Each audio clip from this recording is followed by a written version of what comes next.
Good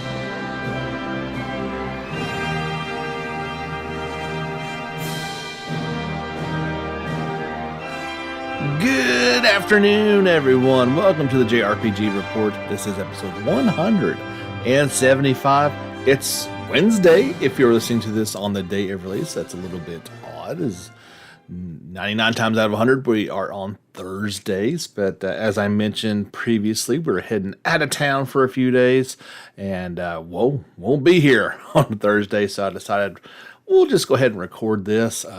That being said, I almost wish I hadn't because things are a bit hectic. Today may be a bit shorter podcast, but I made a commitment to you guys, and gosh darn it, when you make a commitment, you got to keep it. And there's plenty of things to talk about. If you take a look at our ridiculous thumbnail, I thought, hey, it's a different dynamic this week. Let's have a little fun. So it's a Walter Wednesday. He will pop up in the news a bit later. We really didn't have like a big lead story, no release dates to really talk about. Got some details on some games that we will chat about. We will be returning to Thursday podcast next week, so don't worry about any change to our normal release schedule. First and foremost, before I forget it, big shout out to Brandon, who sent me a message a couple weeks ago. He had stumbled upon the podcast a little bit, maybe a few weeks prior to that, and has binged listened to them since episode 45. And has caught up. He's current with it now and tuning in. And he sent us a little bit of scratch via the PayPal. You can do that if you don't want to support every month. We take any type of donation you want to give us either through PayPal directly. You can just do a one-time little spill if you got a little bit extra cash. We also go through the Anchor app directly. You can do that each month, or of course Patreon. We have a couple different levels there. Just search for JRPG Report. You can do like Brandon. But thank you so much, sir, and thank you to all our fine supporters of this podcast. You make me fired up to want to do this each and every week. Let's go first because I didn't really know where to go to. Let's talk a little bit about Final Fantasy 14. We mentioned briefly the idea that that complete edition of it had quickly sold out. Is that what they're calling it? Complete edition? I guess so. I can't recall right now. But yeah, it was sold out nearly immediately, and they couldn't pre-sale had pulled. Sold out of the digital version had even been pulled as well, and I kind of was like, what's going on with that? And the reason is everybody and their mother is trying to log into this thing. It is really took a tear jump in value, and people are just really checking it out. I mean, even I'm considering it, so that goes to say exactly how popular it is. The servers are getting a little overworked. I forget the guy's name, but of course that famous World of Warcraft player jumped on there and was instantly heckled by the entire community. Well, there were some that welcomed him, but by and large, so there's a lot of attention going to its way. It's a little overloaded. They are trying to ease that. There's some new servers coming online here. Let's see, what was it talking about? Yeah, efforts to ease server congestion in-game due to the large number of people playing it. There is now going to be an auto logout feature that they are going to implement, that if someone is idle in-game for over 30 minutes, they will be automatically logged out. So keep that in mind. If you, I don't know, if you gotta go eat dinner or something, you go ahead and log yourself out. Yeah, otherwise, it's going to do that for you. This is all part of patch 5.58. They will also kick off the Feast Season 20. It will run until update 6.0 starts. And there's even going to be a little bump up in the amount of trust NPC experience people can earn. They didn't really elaborate on that much. That's just it. That's what is going to happen to the game. There's some other quality of life improvements that they're going to try to do. Like I said, they're going to make some new servers to ease the amounts of it. They're increasing simultaneous login caps implemented, and of course that automatic logout. I'm reading through this how to go. Future efforts will include new worlds and data centers as well. So yeah, they're trying some things. What was this saying? They're talking to Yoshi P, of course, about what was going on. They say in the game only a certain number of players can be logged into a server at once on a server. He noted the North American servers numbers already increased due to an upgrade. He noted continued optimization of this equipment has allowed us, as of July 16th, to increase the maximum number of simultaneous logins across the North America data centers by 18,000, approximately 750 per world server. He said European servers are going to get an update as well. Yeah, so they said as far as the new servers and data centers, those are going to be considered as of update 6.0. So that's a little bit in the future. They're going to evaluate it after 6.0 and Endwalker launch. So there you go.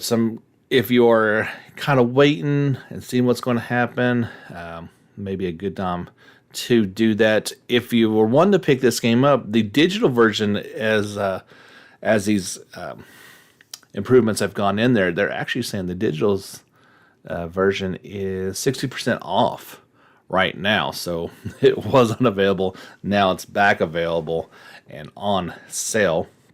Of course, you can play this one. I think it's up to level 60 for free. I'm not exactly sure. I don't say that right now, but yeah, like I mentioned before, I am definitely thinking about it. It's a possibility that may or may not happen. I'm planning on playing through Remake on PS5. It looks incredible. It's a lot of fun. If you're curious how it looks, you can check out our nightly live streams. Obviously not while I'm on vacation, but most nights around 10:30, something like that. We get on there for a couple hours, have a lot of fun. We got a good little community over there of like-minded individuals. So if you'll check out JRPG Report on YouTube, you can find our nightly live streams. Right now we're doing that. Then I'm going to play through Intermission. And then question mark. And that's maybe where FF14 falls in there, as there's going to probably be at least a couple weeks before, after I get done with Remake and then before Tales of Arise, which I'm just a little excited about, can't you? I don't know if you have picked that up on that in previous podcast. One other Final Fantasy note to pass along to you guys. We talked a few weeks ago about Pixel Remastered. There was a Q&A page that popped up for it, and there was some interesting tidbits that came along with it. They say the Q&A states that some new features will appear in these new versions.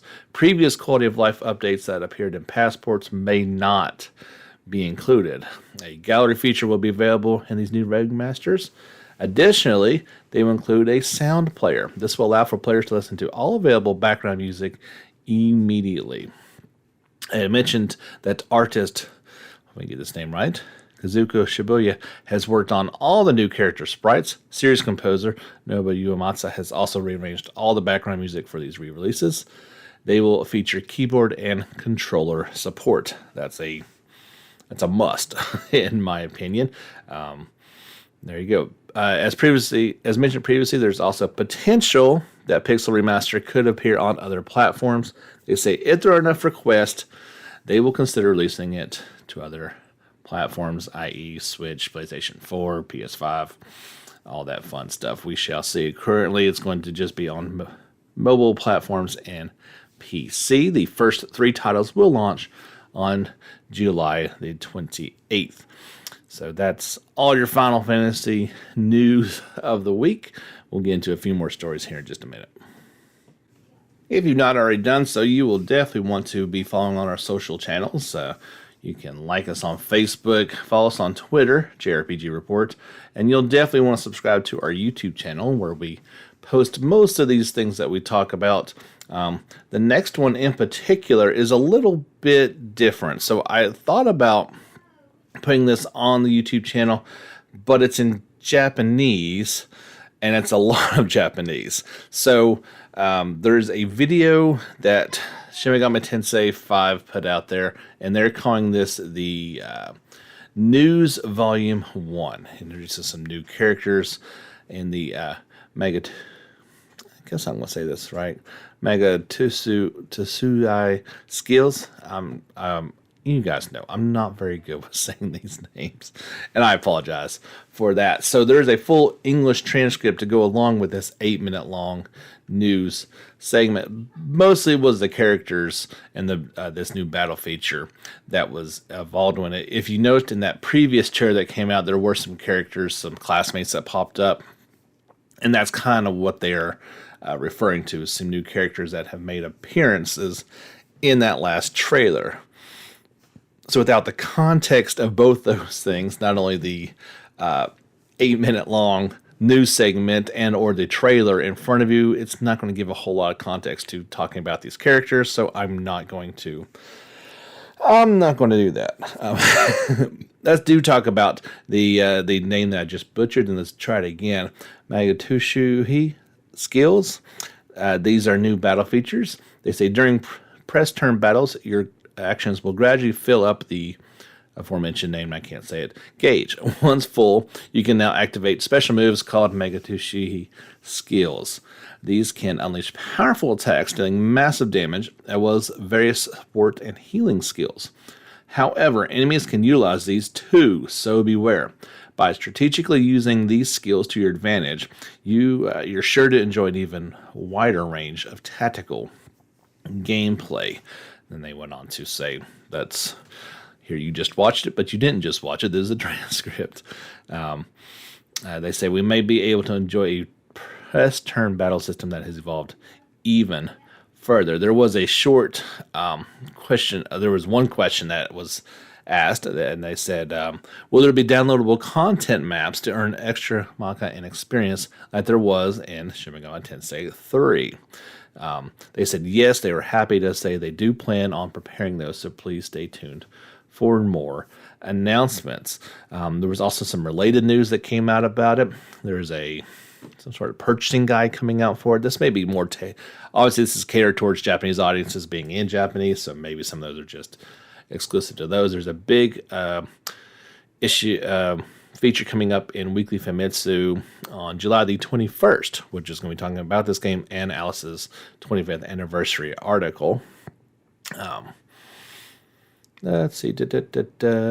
Yeah, I guess that's really about it that was coming in. Like I said, if you're really curious about it, you'll want to watch this video, which I shared on our social media channels, and also you can check out the skills that way too. I may post that video.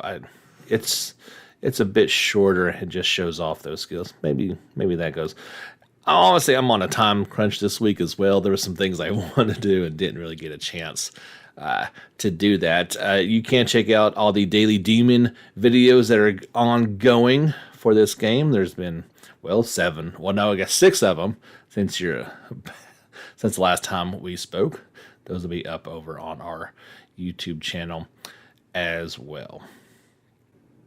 Nippon Ichi Software announced that its Disgaea series has now sold and shipped, and digital sales all combined have topped 5 million. So that's a pretty good milestone. So Japan is doing a big sale on all those titles. I haven't got a chance to see if those are also on sale here in the West, but it's a good little milestone. I kind of figured it'd be a little bit higher than that number, but 5 million is nothing to scoff at for sure. But yeah, you might want to check on your eShops or Steam or all that fun places that you PSN stores to see if any of the Disgaea titles are on sale. I wouldn't expect 6 would be necessarily on sale. Well, it is in Japan, but I don't think it's going to be here. But you never know. You might want to check into that. Briefly, it was announced that when Relayer, the upcoming sci-fi strategy RPG from Kanakawa Games, comes out, it will have, if you buy the PS4 version, then I'm getting that PS5 later, there will be the upgrade for free to the PS5 version. I'd imagine it's going to be pretty standard for most all things. Well, this one's going to be for free. Let's see, what is it? Not all of them have been, as this article mentions, that like Death Stranding, there is a $10 fee that's going to be required in order to get that upgraded version. And maybe because it's a director's cut of Death Stranding, there's going to be that additional fee.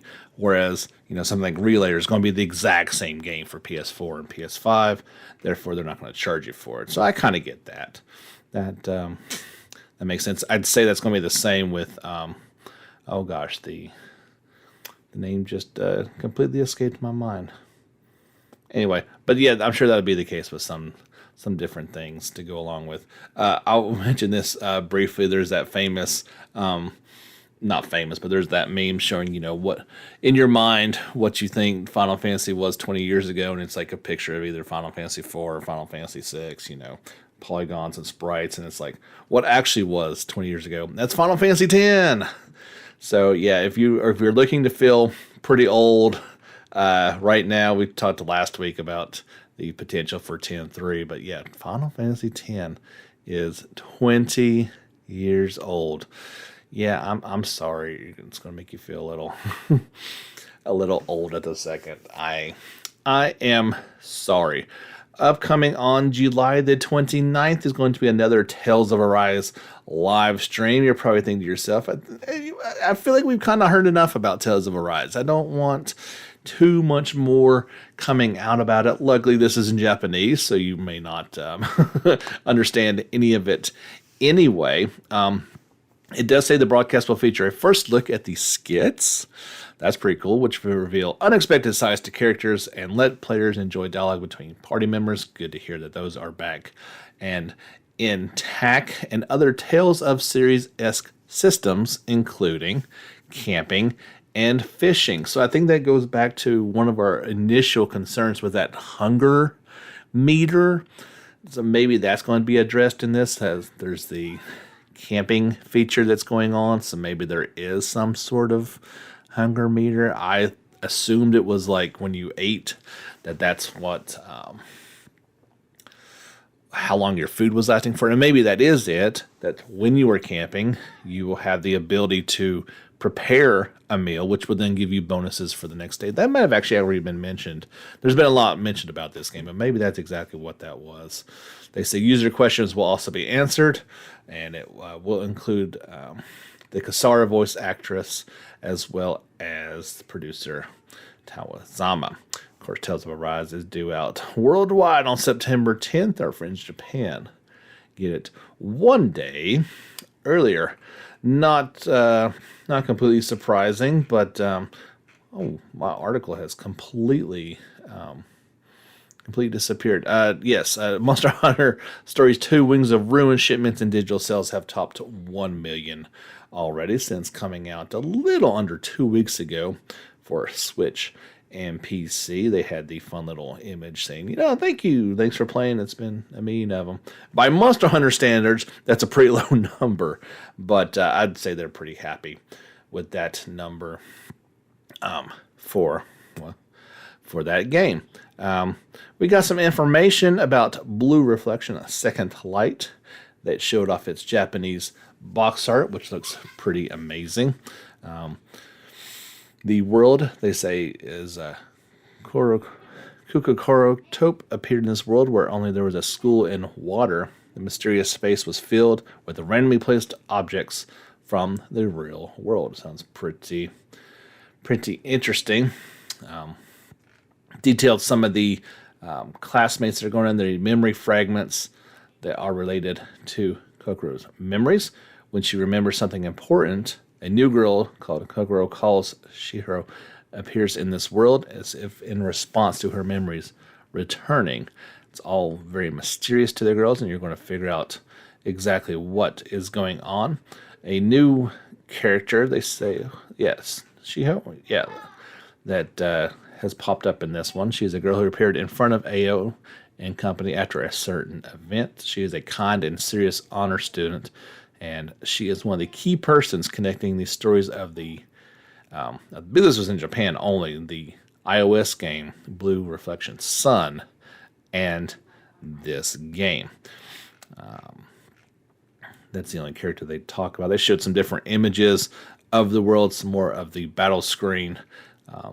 You can definitely see some of the Raza influences, especially in that battle screen, looks pretty awesome. I'm excited about this game. Like I said before, I haven't played the first one. It's on sale digital now. You can't find a physical copy unless you want to pay out the wazoo for it. But this one looks like it's definitely a step up in all the right categories. If you're curious about all these screenshots, normally I would do you do you the favor of getting all of them and put them into a slideshow and put it on YouTube. Don't have that luxury this week, so you're going to have to check out our social media channels to see the link for that and see all those images for yourself. If you're looking forward to this one, and keep in mind it's all in Japanese, so you're not going to know what they're saying, but you can get a sense for some of it. Blue Reflection Second Light is due out for PS4 and Switch on October 21st in Japan. PC will get it at a later date, probably coinciding with its Western release, which is planned but does not have a release date. I would say probably in that early spring range is a good bet for when we're going to see this one. Another Japan-only game that we haven't heard of a Western release, but hopefully we will get it, is Dawn's favorite, Shinran Ninja Tatsu Neptune Soujuru Tachi no Kyuden. It has got a brief, 3, maybe 4 week delay. It was supposed to come out August 26th. They pushed it back just a little bit to September the 16th. The publisher cited, quote, various circumstances, end quote, for the delay. Yeah, like I say, it's not a very long delay. It's a little close as they were creeping closer to that August 26th date. And they're like, well, we're going to need a little bit more time for this. It's coming for PS4. Still no word on it if it's coming to the West or not. By now, you may be really kind of like, dude, are you not even going to talk about Walter? I mean, he's the thumbnail. And usually that always fires up for it. So, yeah, I feel kind of bad always talking about Legend of Heroes, Kuro no Kiseki, and leading the podcast with it. But it did make a pretty cool looking thumbnail, so I wanted to put him out there, and I had nothing else to throw out there, so there you go. They did detail the Ouroboros enforcer, Walter Kron, as well as maybe somewhere's in the lore of Legend of Heroes. I had not heard of her before, but Lucrezia, Izali, and Mari, who's new to this one, new to the series, and we'll talk about her in just a moment. There was a new web commercial that came out for it in Japanese, but looking pretty cool and showing Van transforming, and that's all related to Mare. Like I said, we'll talk about that in just a second. First up, Walter, and you're probably like, I've played the Cold Steel series, and I don't know who this Walter guy is. He didn't show up in it. No, he didn't. He was from the Trails in the Sky series, along with Zen, who we've already talked about previously. Well, him and Walter go way back. Walter kind of went down the dark Ouroboros path, Zen the more righteous Bracer path. You even got to cross swords, or I guess staves and fists with him, with Estelle and company, and during that fight, it just felt like he could wipe you out at any second. You were just holding on for for dear life. He is Enforcer number 8 of Ouroboros and a combat enthusiast with an air of violence. That's putting it mildly. He is cold-blooded for sure. A user of the Taito style, which is one of the 3 major Eastern martial arts. He is one of Ryuga Ruden's top disciple. He was a senior pupil to Zen and Kilika. In his student days, his martial arts were already developed well beyond that of an ordinary person, which attracted him to the concept of power itself. And instead of a friendly fist, he set out to hone a murderous fist and to take the lives of others, including his teacher. This was all in Sky. It was broken down pretty well. He's currently seems to be in pursuit of a young man in the Republic, where he encounters Van and the Spriggans. I don't imagine it's going to go well. They may be friendly at first, but that definitely changes quickly. And this new one, I hope I get her name correctly, is Lucrezia Isley. She is 29, also of Ouroboros. and uses the Dust Clave. Oh, I forgot to mention Walter is a little bit older. He's at 37, and he just uses his fists. He doesn't need a weapon. It says she is Enforcer number 4 of Ouroboros, but in this article it's 4 lines, which would normally be they're in Roman numerals, which normally would be IV, but we'll say it's 4. She's also known as the Golden Butterfly. More about her in just a second. Sorry about that previous, as you could hear the young one getting very excited about playing her Roblox in the next room. Had to remind her that Daddy was recording. Just turn it down a little bit. That's okay. Anyway, we were talking. And the Golden Butterfly, she is a woman with a unique air about her who always covers her face with a veil so her expressions are never visible. She is characterized by her gentle and elegant speech, which masks her true intentions. She once fought against the society as an assassin belonging to the organization Order of the Moonlight Horse, though since losing the battle she has joined the society. She wields a grotesquely large butter knife-shaped weapon called the Dust Glaive, which she uses to unleash fierce attacks that erase space itself. Well, that's a handy feature to have. Good grief. In the images, she is also, Walter and her are joined by a third character that doesn't look familiar to me as well, and they don't talk about him yet, but he is wearing some sort of elegant purple, bluish fur coat, got a little goatee going on there. Vaguely kind of looks like Viscount Arcade, but definitely not. I mean, much younger looking. Just and like I said, all we have is a kind of a character profile of him. Nothing to put anything into, but definitely another member of Ouroboros and just hanging out with these 2 characters. So we're going to have some tough characters to go on.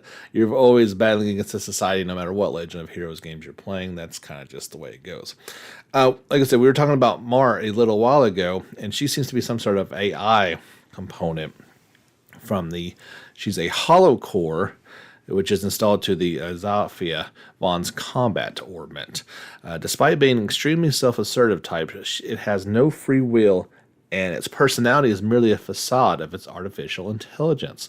Like other hollow cores, it usually provides support through voice guidance, but around Vaughn, it materializes in the real world as a hologram-like avatar after a certain occurrence. When that happened, it showed a free will impossible for an artificial intelligence, and Van's body was covered in a nightmare, transforming him into Grindel, who wields incredibly explosive power. So kind of has some sort of, it's a very powered up, mechanical type look to him, otherworldly, demon-like almost, but some long flowing silver hair. I kind of got to see the image to even know what it is. So yeah, we're going to have some super tight powers pop up in this one. It is what it is, I guess. They talk about the world a little bit in Creole Village, which is a rural village with a population of about 1,000 people located in the countryside, close to Remophilia and Orid, northwest of Calvert. Just a quiet little hamlet. Got some windmills going on in there. Looks very cute. And then there's Longai, which is a small local city with a population of about 20,000. It's along the mountain regions at the easternmost tip of the country. So we have some different locations going on in there. If you'll check out our social media channels, you can see those images along with that short web commercial. It's only about 30 seconds long, and see exactly what we're talking about. Also on our social channels, you can see the Japanese box art for the game. It's got all the characters that we have described in previous podcasts on the front of it. Looks very, very cool. Kind of more of a, it's got all the cast of characters to it. So haven't really seen that as much in some of the Cold Steel titles where they've more focused on singular characters. Well, Rain in particular. So this one has more of a company, maybe more of a Tales type feel with it, with the party that's going on here, which kind of digging, to say the least. September 30th in Japan for this one. Lord only knows when we're getting it in the West. We've talked previously about Falcom's release schedule and how it translates to NIS America, putting the games out in this country with Trails and Reverie to 2023. Best case, we get this the next year in 2024, right? That's crazy to think that we could be, 3 years behind on our release schedule, but I don't know what we're going to do at this point. It's kind of just the way it is, unfortunately. A few more things to chat about, and then we'll wrap it up. Briefly, there was an article that came out, and they were talking with Square Enix president and CEO, Yoshikugo Masudu, and he was talking in the latest issue of Weekly Famitsu. And all he said was, talking about Dragon Quest 12, they say it's being developed taking into account the next 10 to 20 years of the Dragon Quest series. So that's a little bit ambiguous. He added, there are parts that remain consistent with the traditional image of Dragon Quest, but new elements are also necessary. After all, as a brand, we always need to innovate. And that's it. I don't want to read too much into that. While it doesn't sound completely reassuring, it's also not,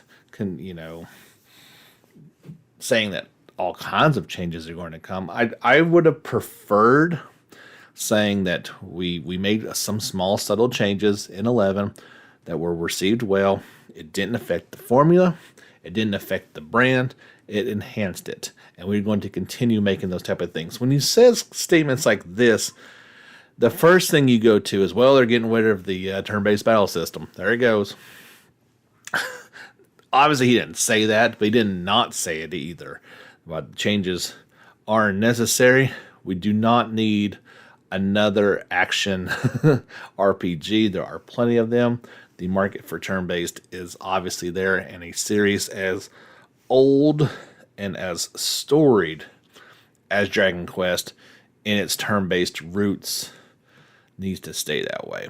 Absolutely. So we'll wait and see exactly. We know so little about this title. We certainly hope that they do not make any of those type of changes, but I guess we will have to wait and see for some more information. And we may be waiting a while before we hear anything like that. Also in that Weekly Famitsu, there was a interview with Atlus Senior Managing Director Naoto Hiroka, who commented on some various titles in production.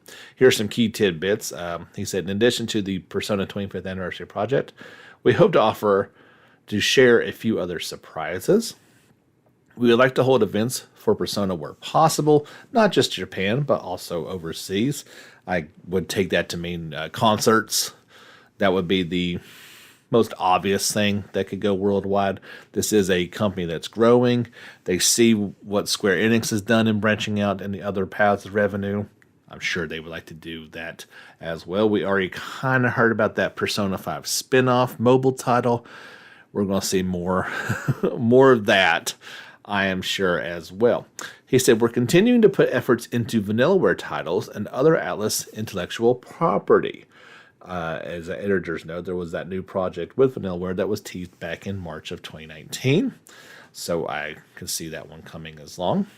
We're working on a variety of titles, both announced and unannounced, and hope to release them as soon as possible. We hope to bring some surprises in the future. Well, I'd hope so, yeah.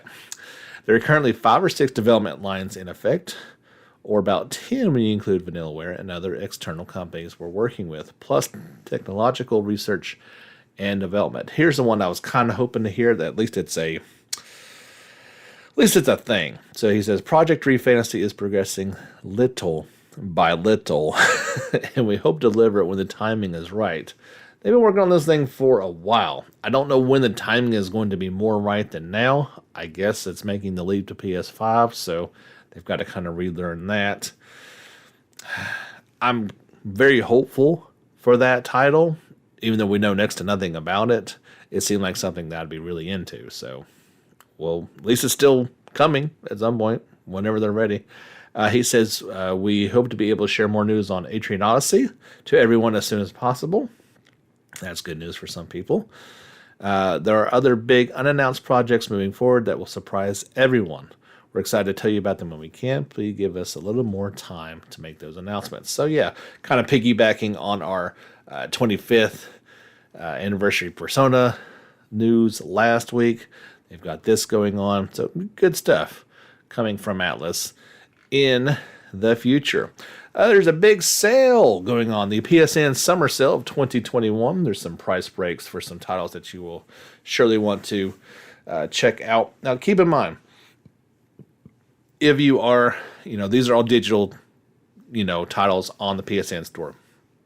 If you're like myself and you are a physical collector, demander of titles, hey, when these games go on sale digital, sometimes, especially places like Amazon, will lower the price as well. So just because I say a title, don't immediately dismiss it as this is only digital only.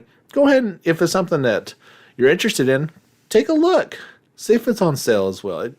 Some places might even price match. I don't know. I don't want to make that claim. But yeah, it's not unusual. I have done that more than a time or two. I think it's when I picked up Trials of Mana. It was on sale. I saw it on sale digitally on a whim, checked it on Amazon, and in fact it was as well. So I'll just go down this quick list. I'm sure there's more, but here's a couple of them up there. 13 Sentinels, Aegis Rim is now half off. It's $26.99. If you are really wanting it, Balan Wonderland is half off for $20. Borderlands 3, $20. Bugsnax at $20. Dark Souls Remastered, $20. Death End Request 2, $22.50. Demon Souls, the PS5 version, is a couple pennies under $50. The Grand Blue Fantasy Versus game is down to $42. Judgment at $26. Kingdom Hearts Melody of Memory, half off for $30. Avengers at $24. Spider-Man Miles Morales for PS4 or PS5 is down to $35. The Legendary Edition of Mass Effect is down to $45. Oddworld Soulstorm down to $35. Persona 5 Royal Deluxe Edition is 55% off for $32.50. Good grief, what a value. There's a lot going on in that digital deluxe edition at that price. If you've not already picked it up and you don't mind digital, go check that out. Returnal's down to $50. Sekiro Shadows Die Twice Game of the Year edition is down to $39. Trials of Mana, just mentioned that, $25. That's another one I've got in the backlog I need to play.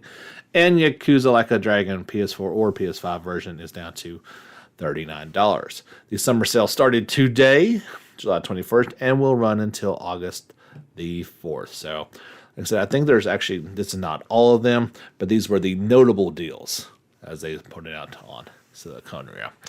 That's going to wrap it up for this episode of the old podcast, episode 175 in the books. I guess about average length, actually. I always have a 45-minute time slot in my head. I think that's a good, not too long, not too short, and we're going to be running there 40, so that's not too shabby. Back to Thursday releases next week. If you don't see anything posted, or either there's nothing to post, or I'm trying to stay away from the computer and phone for a few days. But do check us out on our socials, Facebook, Twitter, and YouTube. And like I said before, if you're considering financial support, if you like what you're hearing, you can do that through all the links that you see below in the episode notes. My name is James Fisher. This has been your JRPG Report. Each week we cover all the news and happenings in the JRPG world. But until then, until next time, get back out there and level up.